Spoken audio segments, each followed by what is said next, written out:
It's down a hill from St. Teresa's Church in Del Mar, just north of Highway 56, a plot of land that was used and then forgotten for a very long time. Joe Beltran is 96 years old, and he remembers it from when he was growing up in La Colonia de Eden Gardens. Years back, when people died, this is where we came to bury them, And after that, for a long time, nobody took care of this place, Beltran describes La Colonia, founded in the 1920s, as a little Mexican village in what is now Solana Beach. The overgrowth that consumed the forgotten graveyard caught the eye of Armand Olvera, a member of St. Teresa's Church in the Knights of Columbus, about 20 years ago. The brush and everything was anywhere from 4 to 6 feet high, so you couldn't see anything in here. So as I came down the hill and I was walking through the cemetery, I tripped on one of the grave sites. And that was when a small community came together to clean up the cemetery and try to find out who was buried here. My great-grandma is in back of me over here in the back. My aunt is right there. My uncles are over there. Beltran returned to the place about 10 years ago when he visited with his son Michael, who remembers a moment from back then. My dad calls me over and says, "I found my great-grandmother." And so that kind of, touched my heart and his. I could see the expression on his face, how glad he was to see her.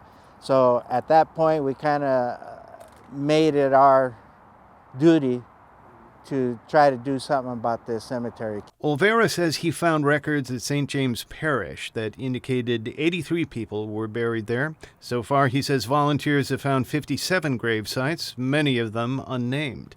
And the search is not complete because now they're looking below ground.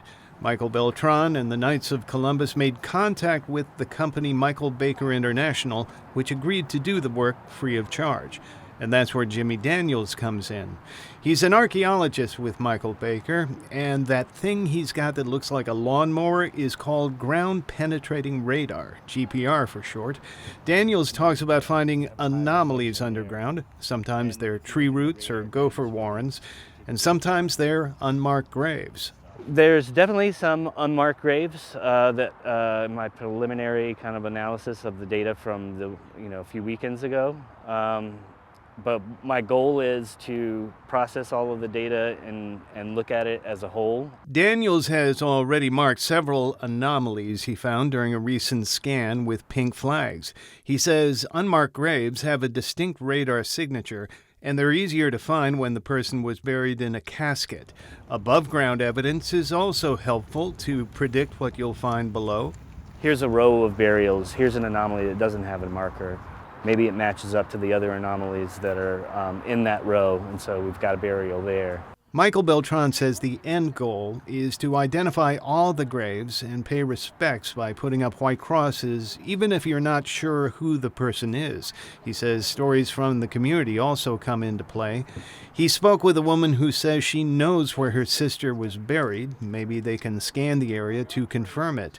Another story tells of 2 infant twins who died and were buried here.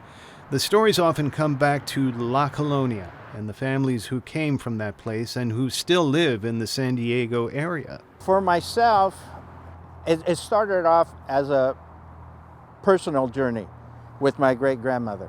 But as more families have started to come down and help out, now it's turned into a community event.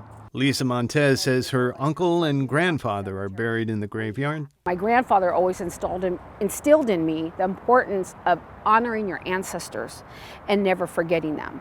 Montez says La Colonia has changed a lot in the 100 years since it was founded. When her mother was a child, she went to a segregated school for Latinos. The old homes are mostly gone and the area has been greatly gentrified, but the graveyard has remained a part of the community. It's a place where people can remember the past and maybe even find a gravesite that holds a member of the family. Thomas Fudge, KPBS News.